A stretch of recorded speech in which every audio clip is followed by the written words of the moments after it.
അതുപോലെ അനുവദിച്ചിരിക്കുക നമുക്ക്. ഇതെങ്ങനെ ഒരു മാതാവിക വർദ്ധിച്ച ജീവിത നിലവാരം, ജീവിത ചെലവ്, ഉപ്പ് തൊട്ട് കർപ്പൂരം വരെ എല്ലാത്തിനും വില കൂടി. ജീവിക്കാൻ കഴിയാത്ത അവസ്ഥയാണ്. നല്ല ശമ്പളം കിട്ടിയാൽ തന്നെ ജീവിക്കാൻ കഴിയാത്ത അവസ്ഥ.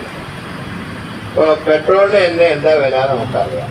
ഡീസൽ വില കൂടും, ഓട്ടോറിക്ഷയ്ക്ക് ചാർജ് കൂടുന്നു, ടാക്സിക്ക് ചാർജ് കൂടുന്നു, ബസ് ചാർജ് കൂടുന്നു.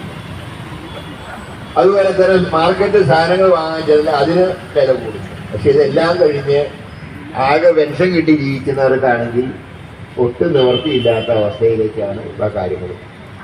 ഇപ്പൊ റിട്ടയർ ചെയ്ത് കഴിഞ്ഞാൽ പലർക്കും വൃദ്ധസദനങ്ങളിലേക്ക് മാറേണ്ട അവസ്ഥയിലാണ് കേരളത്തിലെ ഇപ്പോഴത്തെ ജീവിത നിലവാരം. അങ്ങനെ വരുമാനമില്ല, പിന്നെ എങ്ങനെ ജീവിക്കാൻ കഴിയും? ഇങ്ങനെയൊക്കെയുള്ള അവസ്ഥയിൽ 6ഓളം ഡിമാൻഡുകൾ ഇവിടെ, അതിപ്പോ നേരത്തെ അധ്യക്ഷൻ അത് വിശദമായി പറഞ്ഞതുകൊണ്ട് ഞാനത് ആവർത്തിക്കുന്നു. ആ ഒറ്റ കാരണം കൊണ്ടാണ് ഈ ബ്രാഞ്ച് എന്ന സമയത്ത് നിങ്ങളെല്ലാവരും കേരളത്തിന്റെ വിവിധ ഭാഗങ്ങളിൽ നിന്ന് ഇവിടെ എത്തിച്ചേരുന്നതും നിങ്ങളുടെ ആവശ്യങ്ങൾ ഇവിടെ അവതരിപ്പിക്കും. ഇതൊരു പ്രധാന കാര്യം തന്നെയാണ്. ദൂർക്ക് അവസാനിപ്പിച്ച് ജീവനക്കാരെയും റിട്ടയർ ചെയ്തവർക്കും കൊടുക്കേണ്ട ആനുകൂല്യങ്ങൾ നൽകും. അതാണ് പ്രധാനപ്പെട്ട ഡിമാൻഡ് എന്ന് പറയുന്നത്. ആ ഡിമാൻഡ് അനുവദിക്കാൻ തയ്യാറായില്ലെങ്കിൽ അതിന് വലിയ വില സംസ്ഥാന സർക്കാർ കൊടുക്കേണ്ടി വരും എന്ന് മാത്രമേ ഞാൻ പറയൂ. ഇതിലേക്ക് അത്ഭുതം എന്താന്ന് പറഞ്ഞാൽ ഗവൺമെന്റിനെ അനുകൂലിക്കുന്ന പല സംഘടനകൾ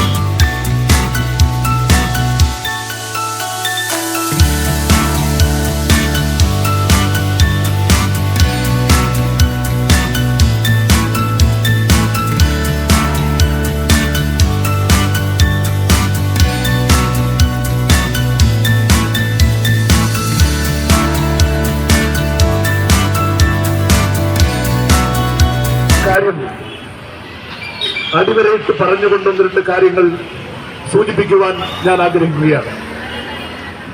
2018 11ാം ശമ്പള കമ്മീഷനെ നിയമിക്കണം എന്നാവശ്യപ്പെട്ടുകൊണ്ട് കേരള റിട്ടയർഡ് ടീച്ചേഴ്സ് കോൺഗ്രസിന്റെ ഇതേ സെക്രട്ടേറിയറ്റ് നടയിൽ നടത്തിയ ധർണ അന്ന് ഉദ്ഘാടനം ചെയ്തത് ശ്രീ കെ മുരളീധരൻ MP ആയിരുന്നു.